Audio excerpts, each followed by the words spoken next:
Fake or insufficient news have been provided by Donald Trump regarding a first strike into Venezuelan territory, a chemical distribution factory in San Francisco, Zulia State, Primazol, suffered an electrical failure that led into fire, which was quickly extinguished by their industrial safety protocols along with fire department of the city of Maracaibo. Somehow, this private incident arrived to the ears of Donald Trump, who claimed having bombed such installation and claimed that chemical precursors for cocaine drug were produced there. Primazol is a legitimate business with offices in Guarenas and Valencia. Perhaps a new stage of economic war is to identify viable businesses and sink reputation of their owners and activities. However, reputation of Donald Trump himself is increasingly so deficient that no credibility must be provided to his unsupported claim of having bombed a reputable Venezuelan business, as if it were a narco cartel operator. Fortunately, there were no casualties at the site. President Gustavo Petro in Colombia failed to provide additional information when he approved of Donald Trump's narrative. Gustavo Petro is doing a terrible job at mediating, as he is not in good terms with the United States, and he seems to be getting in bad terms with Venezuela as well.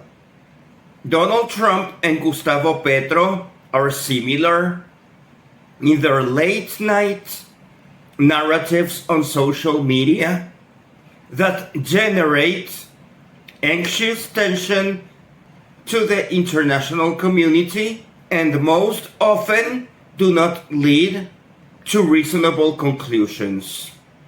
Venezuela will expect a clarification from the Colombian Ministry of Foreign Affairs about the proof President Gustavo Petro may have on narcotics activities of Primazol, legitimate chemical business in Venezuela, as it continues operating in Guarenas, Valencia, as it recovers its San Francisco Maracaibo facility. Venezuela had not commented much on this episode, as we are not interested in pushing up fake news narratives. Fake news narratives have often caused wars, such as weapons of mass destruction in Iraq. Same must be happening now when reputable industrial chemical businesses are now accused of functioning as cocaine labs. It is significant that no Primazol owners are identified on OFAC sanctions list. The United States regime change activity set for this week was to destroy property. This incident was expected to fade away. However, the involvement of Colombian President Gustavo Petro in repeating without proof vague accusations from Donald Trump will require a more elaborate Venezuelan response in addition to the 3-page communique provided by Primazol legitimate chemical business.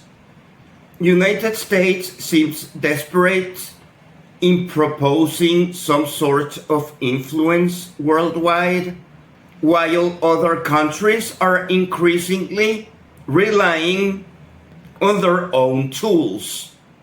Russia continues conquering Ukraine at an accelerated pace.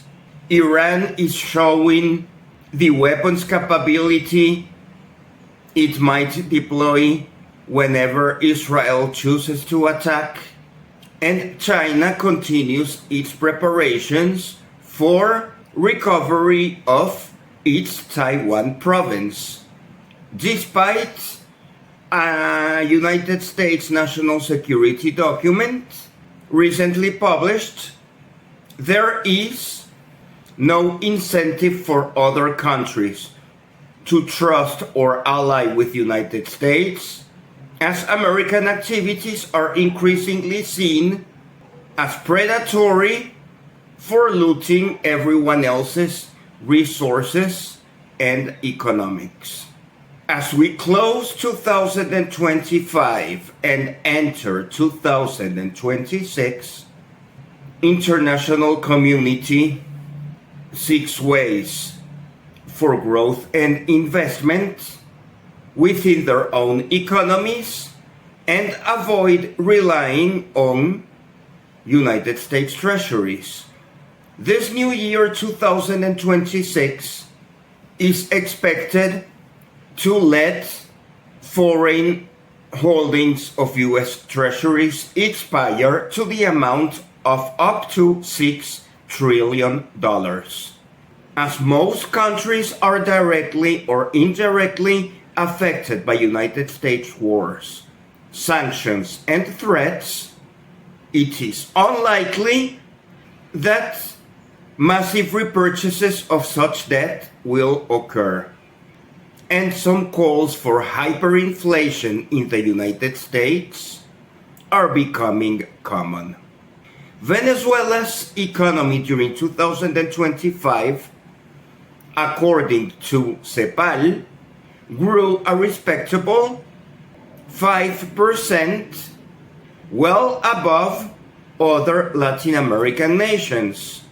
Venezuela will need to study the success story of Russia, which in 2025 had the most stable ruble currency, which actually appreciated against United States dollar despite sanctions. Devaluation of Bolivar against the dollar was mediocre, and we have two exchange rates. Officially, 301 bolivars buy you $1. However, in online platforms for free purchase of USDT, you must pay 580 bolivars per dollar.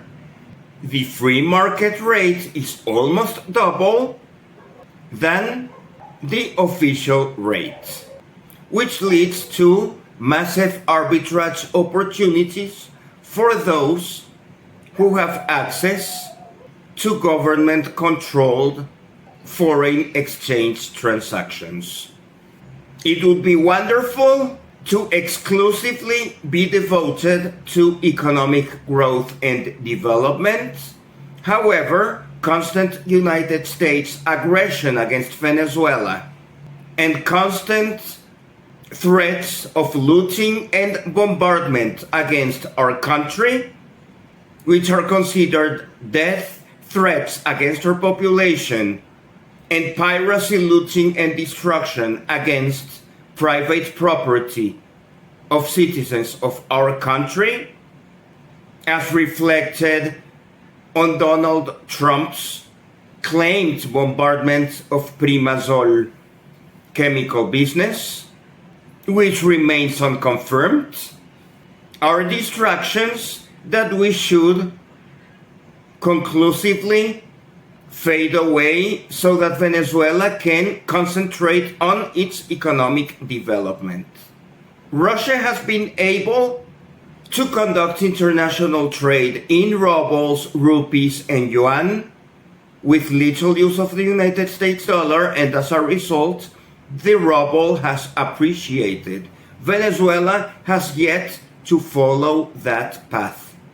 Bolivar, as it devalues, cannot be considered a store of value, and its utility has been restrained to a temporary unit of exchange, and Venezuelans spend much of their waking time constantly transforming bolivars into dollars and then exchanging back those dollars into bolivars whenever they need to shop locally.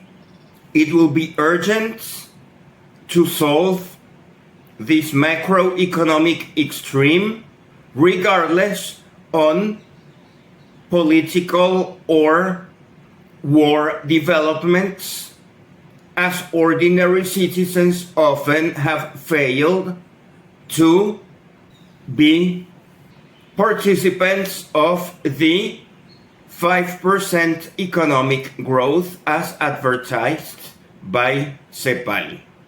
Venezuelan military has produced a series of organizational videos featuring all 24 states of Venezuela and the capital district. All zones are prepared to address incoming attacks.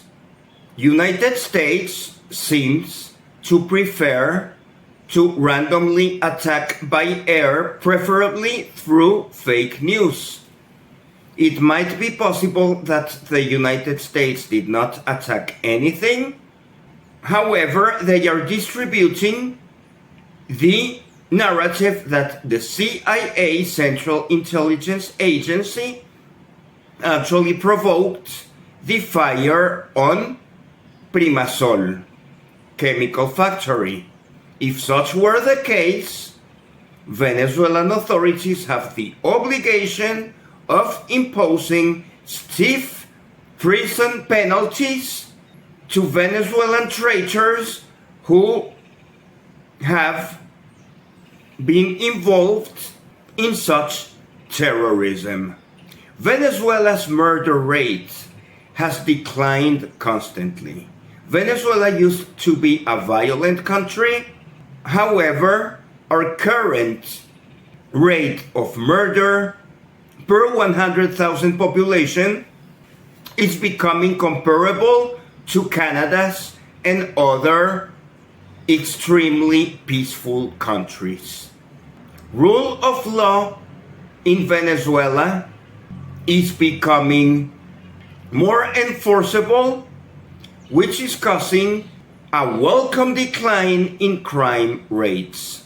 There was a time where most pressing issue for Venezuelans was criminality.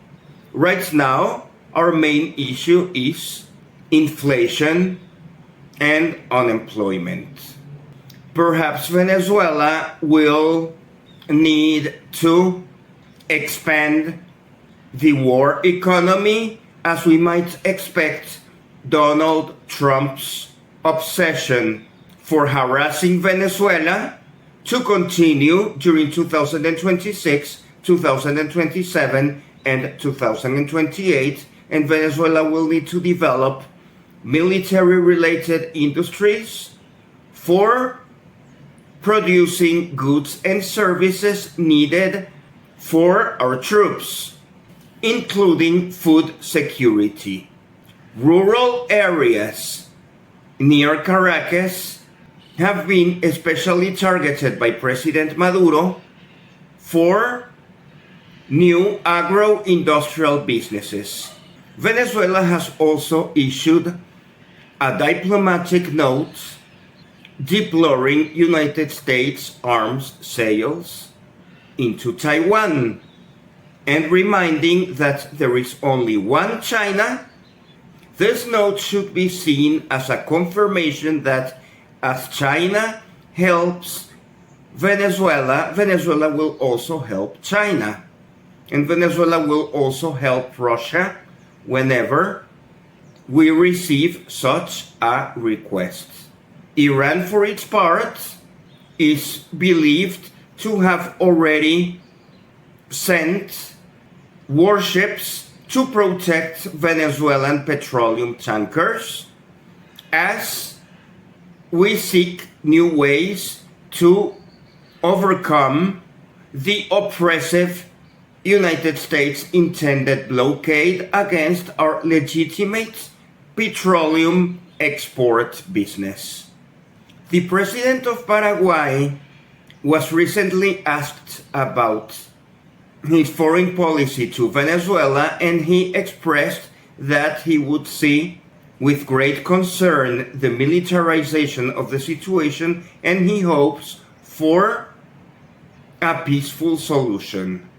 Part of such peaceful solution would be that Paraguay pays to Venezuela an important debt dating back several years concerning Paraguay purchases of Venezuelan petroleum products. It is becoming increasingly common that countries around the world provide opinions on Venezuela's domestic policy in order to avoid paying their debts. We also welcome assessment from Jamaican Prime Minister on a peaceful Caribbean in contrast to warmongering Trinidad and Tobago position. The mood is certainly non-typical of other year changes, as 2026 remains as a continuation of 2025. There has been no proper opportunity to close affairs from this year to initiate new affairs next year, as conflicts and fake news and emergencies have remained non-stop in December as it was during the rest of last year.